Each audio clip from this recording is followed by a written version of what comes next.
आपकी प्रारंभिक शिक्षा संत निरंकारी कॉलोनी के निकट स्थित रोजनी सीनियर सेकेंडरी स्कूल में हुई। बचपन से ही आपका स्वभाव प्रेम व अपनत्व से भरा था। आप घर से जो भी भोजन लेकर जाते उसे हमेशा मित्रों के साथ मिल बांट कर ही खाते।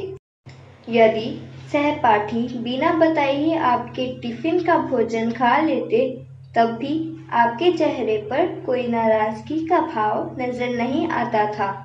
आपका मधुर स्वभाव सहपाठियों और शिक्षकों का दिल जीत लेता था। एक प्रतिभावान विद्यार्थी होने के साथ साथ आप एक कुशल खिलाड़ी भी थे। हर रोज निरंकारी कॉलोनी के समीप स्थित सरोवर के सामने वाले मैदान में खेलने जाते थे। शुरू से ही आपके हृदय में धैर्य और विशालता भरी हुई थी। एक बार एक बच्चे ने बड़े जोश से आस्तीन चढ़ाकर आपको चुनौती दी, भोला जी, इस खेल में तो मैं ही जीतूंगा। फिर भी आप बिना उत्तेजित हुए बड़े शांत भाव से खेले और जीते भी, परंतु विजयी होने पर भी आप में लेश मात्र भी विजेता होने का एहसास दिखाई नहीं पड़ा। आपके कोमल मन में उस समय भी यही भाव था कि कहीं जीत की खुशी जाहिर होने से हारने वाले का दिल ना दुख जाए। गर्मियों के मौसम में जब खेलते खेलते गर्मी लगती तो आप सभी मित्रों को अपने घर निरंकारी भवन ले आते और उन्हें अपने हाथों से ठंडा शरबत बनाकर पिलाते। आपका सेवा भाव मित्रों का भी मन मोह लेता। एक बार आपने शरबत बनाया और एक ऐसे बच्चे को बांटने के लिए कहा जिसके प्रति सब घृणा का भाव रखते थे।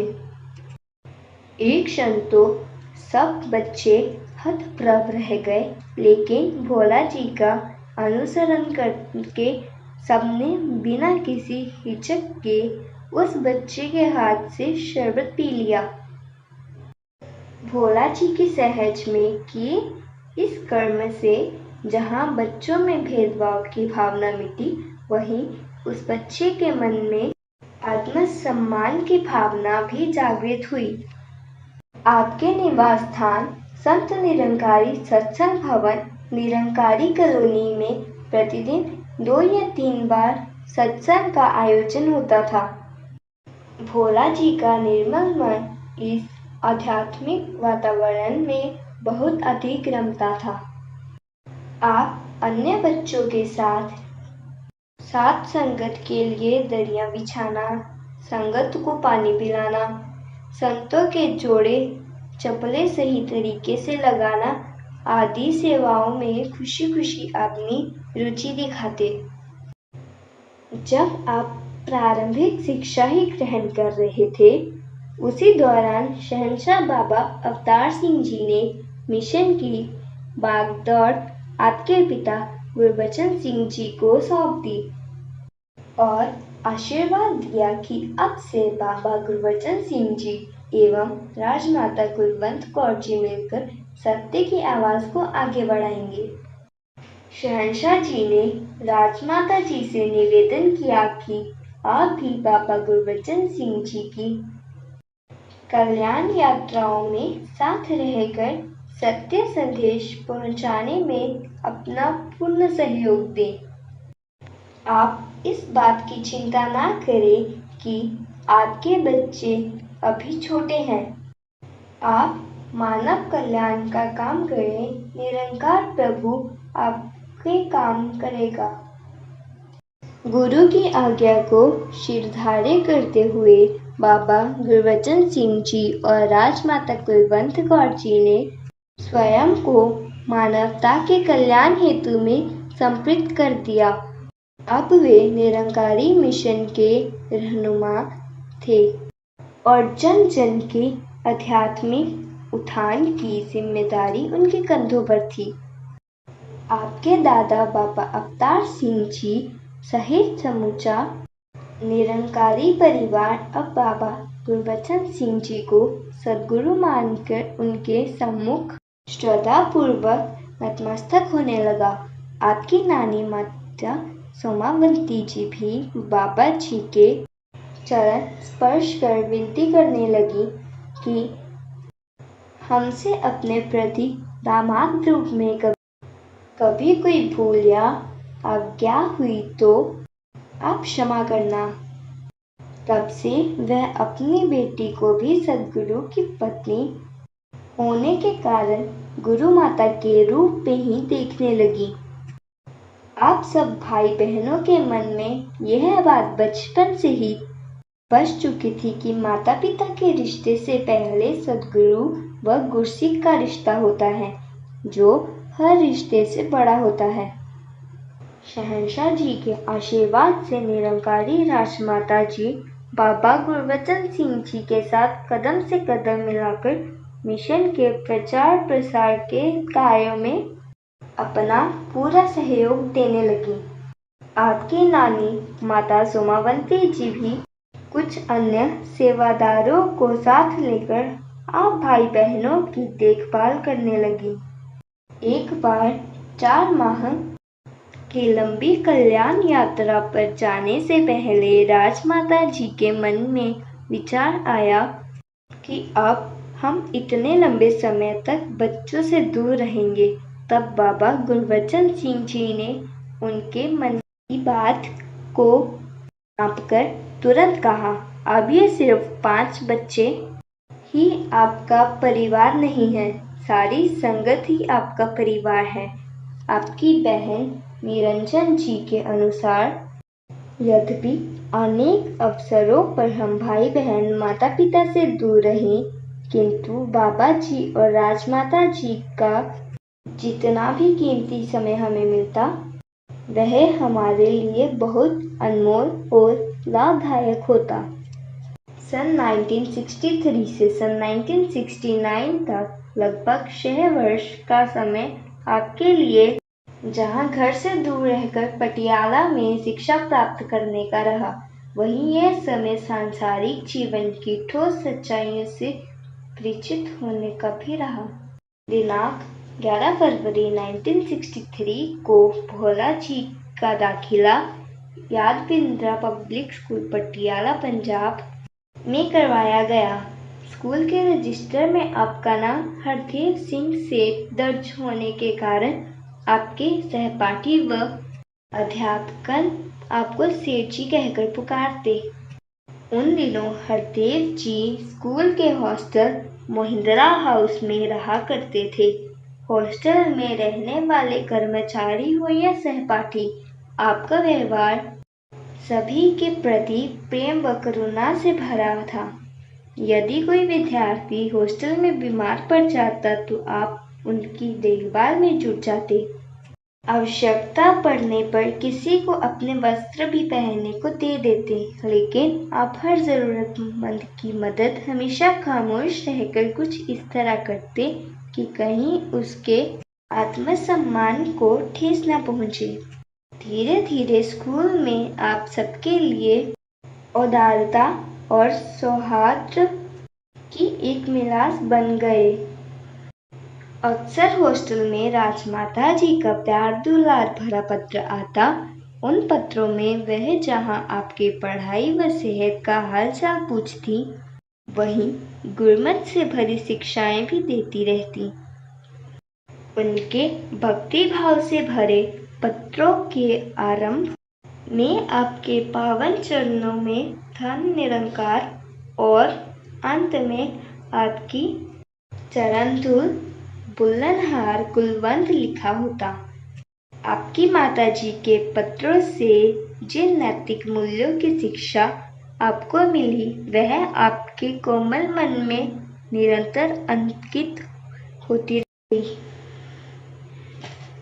एक बार एक अध्यापक आपके हॉस्टल के कमरे में आए तो आपने स्वभावश उनके चरण स्पर्श किए, उन्हें सम्मान पूर्वक ऊपर बिठाया और स्वयं नीचे जमीन पर बैठ गए। आपके इस विनम्र स्वभाव से वह शिक्षक बहुत प्रभावित हुए। उन्होंने न केवल आपको आशीर्वाद दिया, बल्कि अन्य अध्यापकों से भी आपके इस सद्गुण की चर्चा की। हरदेव जी को अपनी खुशी से ज्यादा औरों की खुशी का ध्यान रहता था। स्कूल के एक मित्र के अनुसार जब मैं स्कूल में नया आया तो एक शाम सभी विद्यार्थी खेलने के लिए ग्राउंड में चले गए। मैं सबसे परिचित ना होने के कारण और कुछ घर की याद आने के कारण खेलने नहीं गया और उदास होकर बरामदे में ही बैठा रहा। हालांकि सेठ जी को खेलने का बहुत शौक था, लेकिन वे मुझे अकेला देखकर मेरे पास ही आकर बैठ गए और खेलने नहीं गए ताकि मैं अकेलापन महसूस ना करूं। मैं उनके इस व्यवहार से बहुत प्रभावित हुआ। उन्होंने हमेशा दूसरों के मन की बात को समझा और उनका साथ दिया, कभी भी अपनी इच्छाओं को आगे नहीं रखा। बहुमुखी प्रतिभा के धनी हरदेव जी में जहाँ किशोरावस्था में ही अनेक दिव्य गुण मुखरित होने लगे, वहीं कुछ नवीन रुचियां भी उजागर होने लगी। क्रिकेट, हॉकी, फुटबॉल और वॉलीबॉल आदि खेल आपको विशेष रूप से पसंद थे। हार और जीत की भावना से ऊपर उठकर खेलने वाले सच्चे खिलाड़ी के गुण किशोर हरदेव में स्पष्ट रूप से दिखाई देते थे। विद्यालय में आपने शिक्षा के साथ साथ खेलकूद से जुड़ी अन्य गतिविधियों जैसे घुड़सवारी, तैराकी, फोटोग्राफी आदि में भी निपुणता हासिल की। यही आपके जीवन में पर्वतारोहण की एक नई रुचि भी उत्पन्न हुई, जो आगे चलकर बिना रुके बिना थके प्रत्येक कार्य को साहसपूर्वक दृढ़ से करने में सहायक बनी। विज्ञान एवं तकनीक के प्रति भी आपकी गहरी रुचि थी। आपकी सूक्ष्म दृष्टि क्षण भर में नए आविष्कारों की गहराई तक पहुंच जाती। आपकी इस विशेष क्षमता का अद्भुत रूप आगे चलकर उस समय देखने को मिला जब आपने दिव्य यात्रा, संग्रहालय, जर्नी डिवाइन और एकतप के फव्वारे फाउंडेशन ऑफ वननेस का निर्माण किया। पटियाला में शिक्षा के दौरान आपको गुरमत के सांचे में ढले हुए महान संत अमर सिंह जी के सानिध्य में रहने का मौका मिला। उनके मर्यादित व अनुशासित जीवन का आपके बाल मन पर गहरा प्रभाव पड़ा। आप सत्संग के लिए हर शुक्रवार शाम को स्कूल के हॉस्टल से स्थानीय सत्संग भवन आ जाते और सोमवार प्रातः वापस चले जाते। भवन पर सत्संग करना, सेवादारों के संग बैडमिंटन, फुटबॉल आदि खेलना, हंसना हंसाना, ये सब आपको अति प्रिय था। आपको स्कूल से लाने व ले जाने की जिम्मेदारी एक रिक्शा चालन महापुरुष की थी। आपका दयालु हृदय बुजुर्ग रिक्शा चालक संत को ठकोर श्रम करता देख करुणा से भर जाता। जब धूप ज्यादा होती तब आप अपनी छतरी उनके सिर पर कर देते। एक आध बार तो ऐसा भी हुआ जब आपको लगा कि वह कुछ अस्वस्थ है तो आप कह उठे, चाचा जी आपकी तबीयत ठीक नहीं लग रही, आप मेरी जगह बैठो, मैं रिक्शा चलाता हूँ। ऐसे कहकर आप उनको पीछे बिठाकर स्वयं रिक्शा चलाने लगे। आपका अपनत्व से भरा दयालु हृदय सभी के दिलों को छू लेता था। बचपन से ही आपको भक्ति गीत पसंद थे। जब कभी भी सत्संग में बोलने का अवसर मिलता तो अक्सर आप भाव विभोर होकर यही गीत सुनाते। दिया है तूने नफीस तोहफा, कदर करे हमें कदर दे, समझ चुके हैं तुम्हें खुदाया, हमारी नजरों को वो नजर दे। हरदेव जी में जहाँ सागर जैसी गंभीरता व ठहराव था, वहीं आपके स्वभाव में विनोदी प्रवृत्ति की भी भरपूर झलक मिलती थी। आपका हास्यबोध, सेंस ऑफ ह्यूमर कमाल का था। जो समय अथवा मौके के अनुसार वातावरण में हास्य रस भर देता था। आप केवल एक वाक्य बोलकर ही सामने वाले को हर्षित कर देते थे। जैसे एक बच्चे ने आपसे पूछा, चाय या कॉफ़ी? आपने मुस्कुराकर उत्तर दिया, चाय ही काफ़ी है। आपकी हंसी हंसी में कही हुई बातों में भी भक्ति के गहरे राज छिपे होते थे, जो दूसरों के लिए प्रेरणा का स्रोत बन जाया करते थे। एक शब्द के अनेक अर्थपूर्ण शब्द बनाकर जीवन की गहराई को समझा देने की प्रवृत्ति आप में शुरू से ही थी। एक बार किसी ने यह कहा कि दाने दाने पे लिखा है खाने वाले का नाम, तो आपने तुरंत कहा, इस बात को इस तरह से भी कहा जा सकता है कि दाने दाने पे लिखा है देने वाले का नाम। इससे आप अहंकार से भी बचे रहेंगे और निरंकार भी याद रखेगा। हरदेव जी को तो सबके साथ शालीनतापूर्वक हंसी मजाक करना तो पसंद था, किंतु किसी पर हंसना या किसी के बारे में कोई हल्की बात सुनना पसंद नहीं था। एक बार की बात है, कुछ हम उम्र साथी एक साथ बैठकर किसी के बोलने के डंडे का उपहास कर रहे थे। आप उसी समय उस स्थान से उठकर चले गए। सब आपके हाव भाव से ही समझ गए कि आपको यह अच्छा नहीं लगा।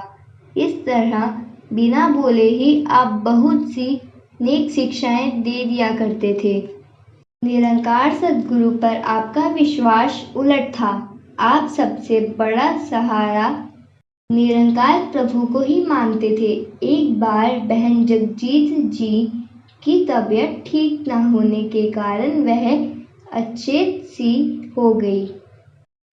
सद्गुरु बाबा गुरबचन सिंह जी एवं राजमाता जी साथ वाले कमरे में विश्राम कर रहे थे। आपने उस समय उनको जगाना उचित ना समझा। आपने सद्गुरु से मिली शिक्षा के अनुसार स्वयं ही जोर जोर से सुमिरन करना शुरू कर दिया। आपके इस अटूट विश्वास से थोड़ी ही देर में बहन जी स्वस्थ होकर बैठ गई।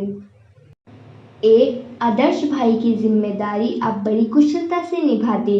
अपनी बहनों का ख्याल रखना एवं उनके चेहरे पर मुस्कान बिखेरना आप अपना दायित्व समझते थे।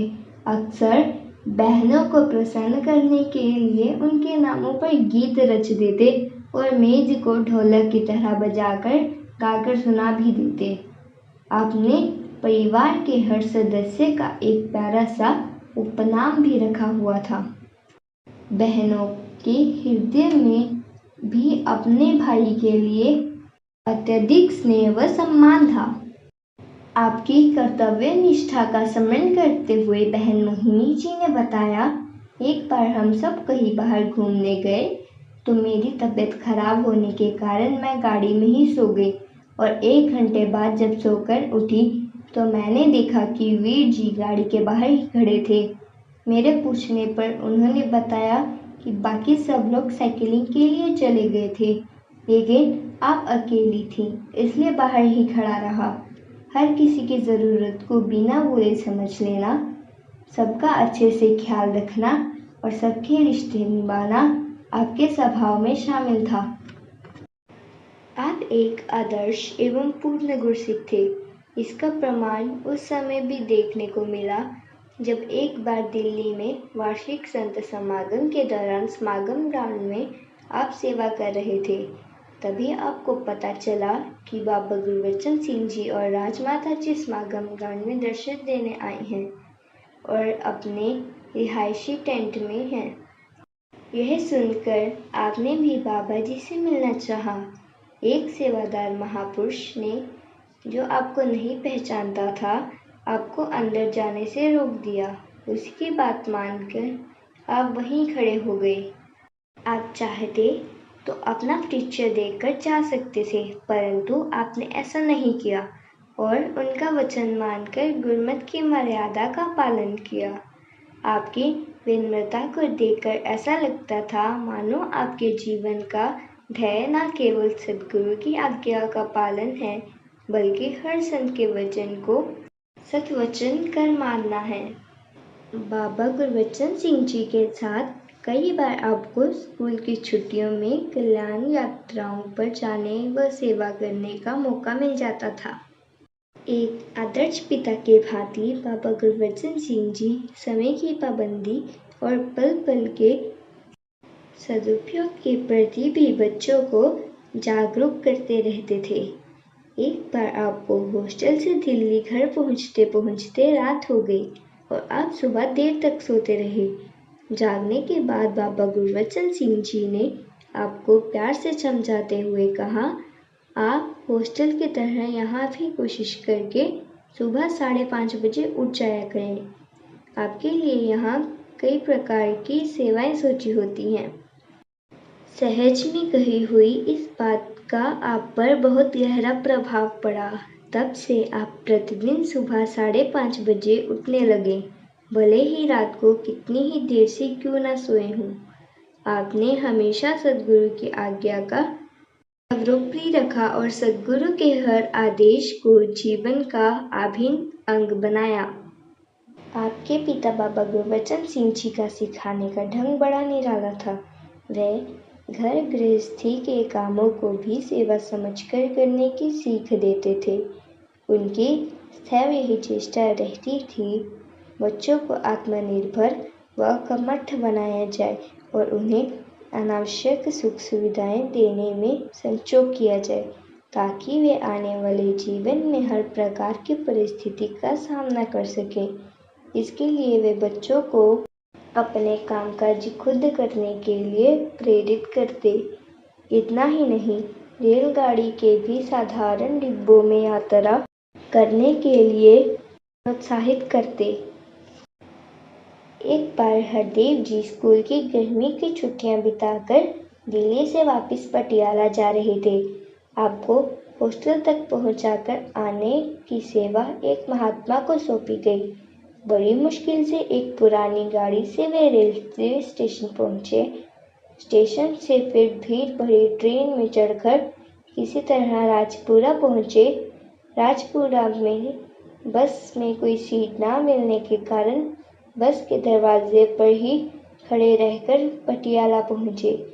जब वे सज्जन वापस लौटकर दिल्ली आए तो बाबा गुरबचन सिंह जी ने उनके उतरे हुए चेहरे को देखकर पूछा, ठीक ठाक पहुंच गए थे? महात्मा से फिर रहा ना गया और वह बाबा जी से कहने लगे, बाबा जी, एक बात समझ में नहीं आई कि इतनी महान विभूति का बेटा इस तरह गाड़ियों और बसों में धक्के क्यों खाए? क्या सेठ साहब को एक अच्छी सी कार पटियाला तक छोड़ने नहीं जा सकती थी? बाबा गुरबचन सिंह जी ने कहा, क्या संसार में ऐसे बच्चे नहीं हैं जो रोज ऐसी मुश्किलों का सामना करते हैं? बच्चों को इतना नाजुक होने नहीं देना चाहिए। उन्हें अपने देश और समाज के हालात से वाकिफ होने देना चाहिए। इंसान को हर वातावरण में अपने आप को ढालने की आदत डालनी चाहिए। मैं चाहता हूँ कि ये बच्चे बड़ी मेहनत करके जीवन की ठोस सच्चाइयों से अवगत हों। जब ये कर्म के क्षेत्र में संघर्ष रूपी अग्नि में से तपकर निकलेंगे तो निखर कर सामने आएंगे। बच्चों को कभी यह एहसास नहीं करवाना चाहिए कि वे किसी व्यक्ति विशेष की संतान हैं और इसलिए उन्हें कुछ विशेष रियायतें सुविधाएं मिलनी ही चाहिए। राजमाता जी ने भी हर बच्चे को छोटी उम्र से यही शिक्षा दी कि भूलकर भी अपने मन में ये बात मत आने देना कि तुम गुरु परिवार से ताल्लुक रखते हो, इसलिए तुम विशेष हो। अगर अपनी पहचान बनानी है तो साथ संगत की चरण रज बन के पहचान बनाओ। उन्होंने हमेशा न केवल मर्यादा का पाठ पढ़ाया, बल्कि उम्र व रुतबे को दरकिनार रखते हुए सभी को सत्कार देने का भाव भरा। अपने बच्चों को सेवादारों के प्रति यह भाव रखने की प्रेरणा दी। ये सेवादार आपके सिर के साहिब हैं। ये अपने घरों को छोड़कर आए हैं। यदि कभी इनके प्रति सम्मान में अनजाने में भी भूल हो जाए तो माफ़ी मांगने में ज़रा भी गुरेज न करें।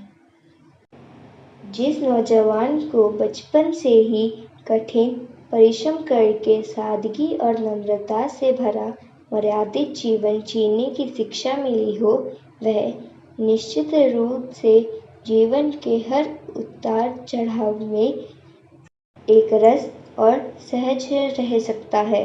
हरदेव जी ने कभी सद्गुरु बाबा गुरबचन सिंह जी की संतान होने के कारण किसी विशेष अधिकार या सत्कार की किंचित मात्र अभिलाषा नहीं रखी, बल्कि यदि किसी महापुरुष के द्वारा अन्य बच्चों को आपके प्रति विशेष ध्यान देने को कहा जाता तो आप उन्हें ऐसा करने से रोक देते।